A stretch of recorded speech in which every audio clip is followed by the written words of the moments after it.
अस्सलामुअलैकुम। पाकिस्तान से अगर आपकी 2+2 की डिग्री है, 2+2 का मतलब ये है कि अगर आपने 2 साल की बीएससी या बीकॉम या बीए कर रखा है और उसके बाद आपने 2 इयर्स की ही एमएससी की हुई है या एमए किया हुआ है, ये आपकी 2+2 डिग्री होती है और आपका स्टडी गैप भी है, तो आप यूरोप के किस कंट्री में जा सकते हैं स्टडीज़ के लिए? कौन सा ऐसा कंट्री है जो आपको एक्सेप्ट कर सकता है? क्योंकि अब ये डिबेट चल रही है जी, मोस्ट ऑफ द कंट्रीज जो हैं वो 4 इयर्स बीएस प्रोग्राम वालों को ही मास्टर्स में एडमिशन देते हैं। अगर आप इस वीडियो को पूरा देखेंगे आपको एंड तक ये लाजमी पता चलेगा कि ऐसी बहुत सारी आपके पास ऑप्शंस मौजूद हैं यूरोप शेंजन कंट्रीज के हवाले से, जिसमें आपकी 2+2 डिग्री इजीली एक्सेप्टेबल है और वीज़ा रेशो भी ठीक है। तो आपको अभी तक अगर सिर्फ ये बताया गया है कि यूरोप में ये पॉसिबल नहीं है, आपकी कोई भी पॉसिबिलिटी नहीं बन रही 2+2 की बेसिस पर, तो ये इन्फॉर्मेशन रॉन्ग है। वीडियो को एंड तक लाजमी देखिए, इसके ऊपर हम डिस्कशन करेंगे। चलते हैं वीडियो की तरफ।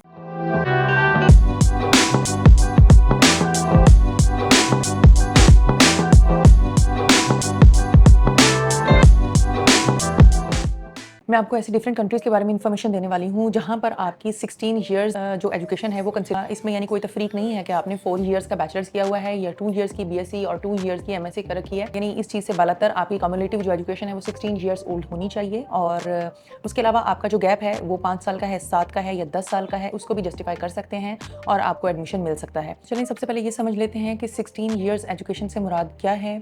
यूरोपियन कंट्रीज़ में एक ब्लॉगना सिस्टम के तहत डिग्रीज़ की रिकॉग्नाइजेशन होती है, यानी अगर आपकी 16 इयर्स की एजुकेशन कंप्लीट है फिर ही आपको वहाँ पर मास्टर लेवल में या सेकंड साइकिल उसको बोलते हैं, सेकंड साइकिल में आपको एडमिशन मिल सकता है। यानी आपकी जो फर्स्ट साइकिल की डिग्री है वो 4 इयर्स का बैचलर्स होना चाहिए।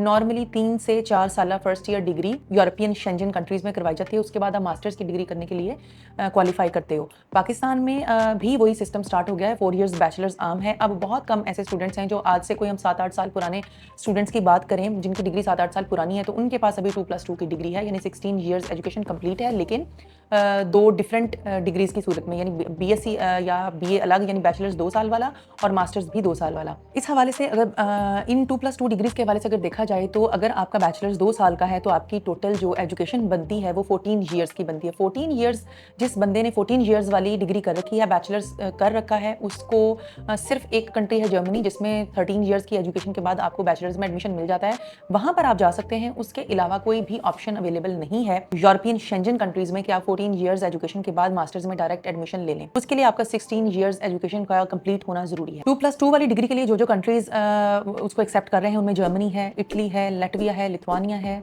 हंगरी है, नीदरलैंड्स हैं और भी 2-3 कंट्रीज हैं, उसके ऊपर हम डिस्कशन कर लेते हैं वन बाय वन। जर्मनी की अगर हम बात करें तो पाकिस्तान के ज्यादातर स्टूडेंट्स जर्मनी जाना चाहते हैं। उसकी जो रीजंस हैं उनमें से सबसे पहली रीजन ये है कि वहां पर 2+2 वाला जो रूल है उस पर कोई पाबंदी नहीं है, आप इजीली एडजस्ट हो जाते हैं। इवन कि आप अगर दाद स्कॉलरशिप की वेबसाइट को सर्च कर लें तो वहाँ पर भी 14 years education plus 2 years education को मिक्स करके 16 इयर्स एजुकेशन कंसिडर किया जा रहा है और उसके अकॉर्डिंग आपके लिए बहुत सारी ऑप्शंस भी अवेलेबल हैं। एडमिशन आपको मिल सकता है और वीज़ा तो डेफिनेटली, अगर आपने यूरोपियन कंट्रीज़ में एडमिशन ले लिया है तो वीज़ा के लिए आपको परेशान होने की ज़रूरत नहीं है, डेफिनेटली आप उसके लिए फॉल करते हो। दूसरी मेन और बड़ी वजह यह है कि वहाँ पर यानी जर्मनी में ट्यूशन फी जो है वो डिफरेंट पब्लिक यूनिवर्सिटीज़ में वेव ऑफ हो जाती है, बहुत कम या रह जाती है या बिल्कुल ही खत्म हो जाती है। और ज़्यादातर पाकिस्तानी स्टूडेंट्स जो कि मिडिल क्लास से ताल्लुक होता है और उनकी यही ख्वाहिश होती है कि हमने इतना ज़्यादा पढ़ा है और इतने ज़्यादा स्कॉलरशिप्स लिए हैं या अच्छे ग्रेड्स हैं तो हमें डेफिनेटली बाहर भी जाना है पढ़ने के लिए और किसी ऐसे कंट्री में जाना जहाँ पर हमें फ़ी ना देनी पड़े। ट्यूशन फ़ी ही मेन वो चीज़ होती है जिसकी वजह से आपका जाने का जो इनिशियल बजट होता है वो उस पर डिपेंड कर रहा होता है। और बहुत सी ऑप्शंस आपको जर्मनी में ऐसी मिलेंगी जहाँ पर 1500 यूरोज ट्यूशन फ़ी, खैर वो तो यूरोपियन यूनिवर्सिटीज यूरोपियन स्टूडेंट्स के लिए होती है, लेकिन अगर आप नॉन यूरोपियन स्टूडेंट्स के लिए देखो तो 4000 या 6000 मैक्सिमम पर ईयर आपको ट्यूशन फ़ी पे करना होती है। आपकी वहाँ पर रहते हुए अर्निंग के अकॉर्डिंग इजीली एडजस्टेबल है, इजीली आप इसको पे कर सकते हो। तीसरी मेन जो रीज़न है वो ये है कि आपको वहाँ पर पोस्ट स्टडी वीज़ा जो मिलता है, यानी पोस्ट स्टडी वर्क पाथवे इसको हम बोल सकते हैं, आपको तकरीबन 1.6 ईयर्स का पीएसडब्ल्यू वहाँ मिलता है। इसके अंदर आपने अपनी डिग्री के रेलिवेंट कोई जॉब ढूंढनी होती है, वहाँ पर जॉब जैसे आपको मिल जाती है तो वीज़ा एक्सटेंड हो जाता है और यही पीआर के रूट की तरफ एक मेन जो है वो स्टेप है। तो बहुत सी ऐसी यूनिवर्सिटीज़ हैं जो यूनिसिस्ट के पैनल पर हैं और वहाँ से आपने अप्लाई करना होता है।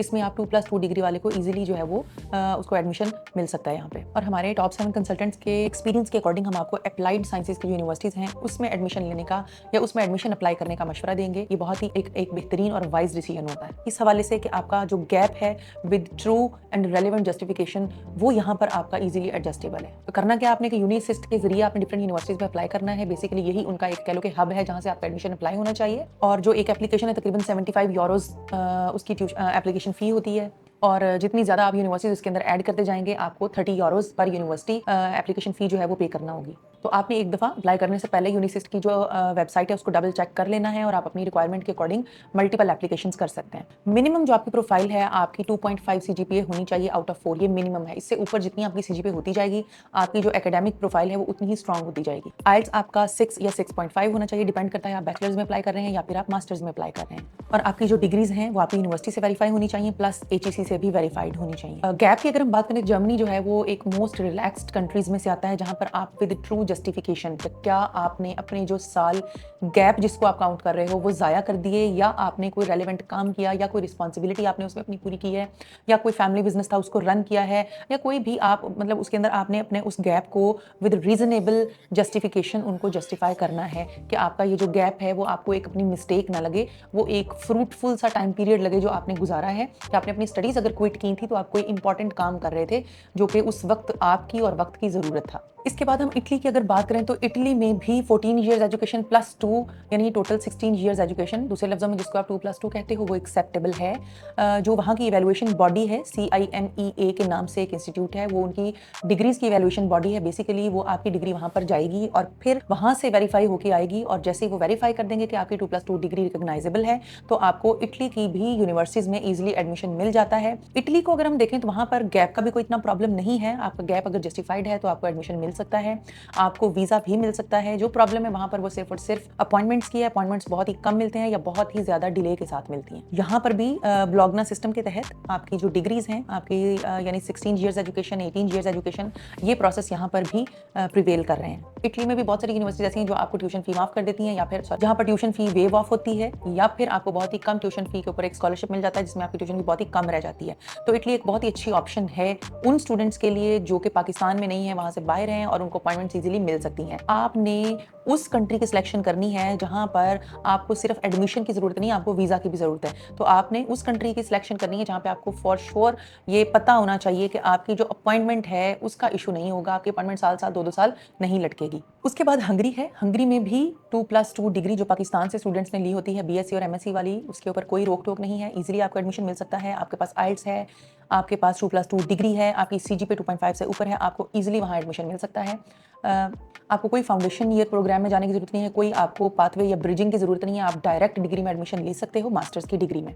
यहाँ पर भी आपको गवर्नमेंट स्कॉलरशिप मिल जाते हैं, ट्यूशन फी वेवियर मिल जाता है। यहाँ पे आपको आपके लिविंग एक्सपेंसेस में बहुत सारी हेल्प हो सकती है। अगर आपको जो है वो कुछ स्कॉलरशिप्स ऐसे भी होते हैं जो वहाँ पर आपको पहुँचने के बाद मिलते हैं। मंथली स्टाइपेंड आपको मिल जाता है। मेडिकल इंश्योरेंस आपके डिपेंड करता है कि आपकी प्रोफाइल कैसी है, आपका एकेडमिक बैकग्राउंड कैसा है। यहाँ पर आप पोर्टल के जरिए भी एडमिशन अप्लाई कर सकते हैं, डायरेक्ट यूनिवर्सिटीज़ में भी एडमिशन अप्लाई कर सकते हैं। कुछ यूनिवर्सिटीज़ ऐसी होती हैं जो डायरेक्ट HEC से आपके डॉक्यूमेंट्स की डिमांड करती हैं। कुछ यूनिवर्सिटीज़ ऐसी होती हैं जो आपसे आपकी जिस यूनिवर्सिटी से आपने पढ़ा है, लास्ट डिग्री आपकी जहाँ से है, वहाँ से आपके डॉक्यूमेंटेशन की डिमांड करती हैं।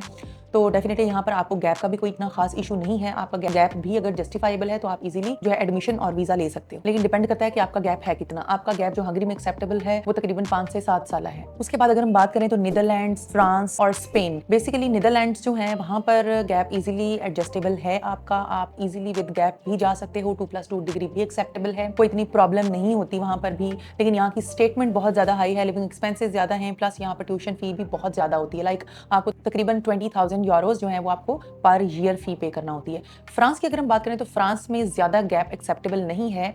7 साल अगर आप मास्टर्स के लिए जा रहे हैं तो 7 ईयर्स या 7 to 10 भी एक्सेप्ट हो सकता है विद एक्सेप्शनल केसेस, अगर आपने उनको with true clarification, with true justification अपना गैप जो है वो क्लैरिफाई कर दिया है। तो नीदरलैंड्स में भी कुछ डच इवैल्यूएशन बॉडीज़ हैं जो आपकी डिग्रीज की इवैल्यूएशन करती हैं, फिर आपको एडमिशन मिलता है। फ्रांस में आपको स्कॉलरशिप्स मिल सकते हैं, फ्रांस में आपको फी वेवियर भी मिल सकता है। डिपेंड करता है आपके SOP पे, आपके एकेडमिक बैकग्राउंड पे, आपके एक्स्ट्रा करिकुलर एक्टिविटीज़ पे, आपके वर्क एक्सपीरियंस पे। फ्रांस का प्रोसेस जो है वो स्मूथ है। फ्रांस की वीज़ा अपॉइंटमेंट फ़ौरन मिल जाती है, कोई डिले नहीं है। यहाँ पर आपको मैक्सिमम 1 to 2 वीक्स में आपके वीज़ा का डिसीजन भी मिल जाता है। उसके बाद स्पेन की अगर हम बात करें तो स्पेन में भी 2+2 डिग्री ईजिली एक्सेप्टेबल है, लेकिन यहाँ पर जो इशू है वो अपॉइंटमेंट का है। आपको अपॉइंटमेंट ही नहीं मिलेगी तो आपको एडमिशन लेने का, एप्लीकेशन फीस ज़ाया करने का कोई फ़ायदा नहीं है। देन है जी पोलैंड, चेक रिपब्लिक, ऑस्ट्रिया।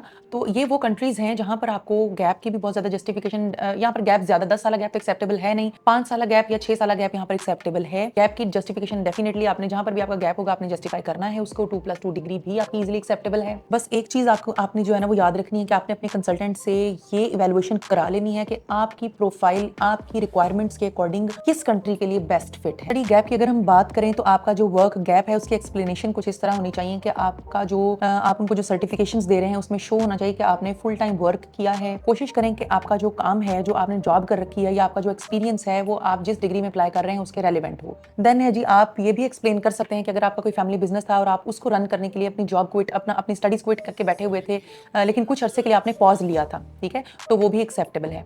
उसके बाद जो कि एक नॉर्मल चीज़ है कि किसी मेडिकल सिचुएशन की वजह से आपको अपनी फैमिली की टेक केयर करना थी, आपकी मदर की या फादर की, तो वो भी डेफिनेटली आपने उनको एक्सप्लेन करना है। प्रोफेशनल सर्टिफिकेशंस आपने देनी है उनको। अगर आपने कोई ब्रेक के दौरान कोई डिप्लोमास किए हैं या कोई जॉब के आपके पास कोई सर्टिफिकेट्स अवेलेबल हैं जिससे ये शो हो कि आप स्टडीज़ की तरफ भी डिटर्मिन्ड थे, आप रिसर्च और जॉब के साथ साथ अपनी जो स्टडीज़ हैं उसके ऊपर आप रिसर्च करते रहे हैं। अगर आपने ऑनलाइन कुछ पढ़ा है, कोई यूरोपियन यूनिवर्सिटी से कोई डिप्लोमा वगैरह किया है, तो उसके भी सर्टिफिकेट्स आपने अटैच करने हैं। डेफिनेटली ये आपके एक जो आपका पॉज आया है स्टडीज़ के दौरान और आपकी जॉब या आपके बिजनेस के दिनों में जो आपकी कमिटमेंट है विद योर स्टडीज़ और जो आप बाहर जाके पढ़ना चाहते हो, वो इसको एक स्ट्रेंथन करती है ये चीज़। अगर आप फ्रीलांसिंग करते रहे हैं उसके आपने प्रूफ देने हैं। अगर आप अपनी शादी या अपनी फैमिली की किसी रिस्पॉन्सिबिलिटीज़ की वजह से आपने स्टॉप किया था और अब आप रीस्टार्ट करना चाहते हैं अपनी स्टडीज़ को, तो वो भी आपने वेल एक्सप्लेन करना है विद प्रूफ। जिन चीज़ों से आपने बचना है, आपका गैप है, लेकिन आपने जिन चीज़ों से बचना है उनमें से क्या क्या चीज़ें हैं जी, कि आपने अनएक्सप्लेन्ड गैप अपनी सीवी पर नहीं छोड़ना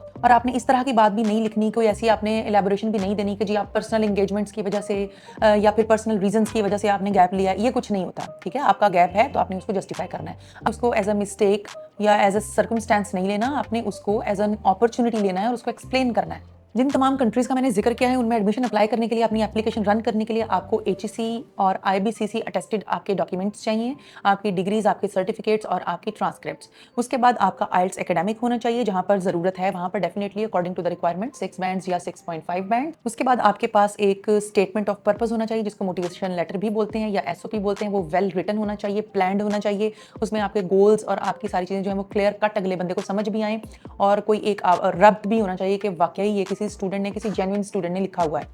उसके बाद अगर हम बात करें तो आपकी जो CV है वो यूरो पास होनी चाहिए और वो वेल रिटन, वेल एक्सप्लेन्ड होनी चाहिए अकॉर्डिंग टू योर सिचुएशन। उसके बाद आपका पासपोर्ट होना चाहिए जो कम से कम 18 मंथ्स की वैलिडिटी रखता हो और फिर उसके बाद अगर ज़रूरत है तो आपके डॉक्यूमेंट्स अपोस्टाइल होने चाहिए। इस वीडियो में अगर आपके वीडियो देखने के बाद अगर कोई भी क्वेश्चन आपने हमसे पूछना है तो आप कमेंट्स में पूछ सकते हैं। Thank you so much.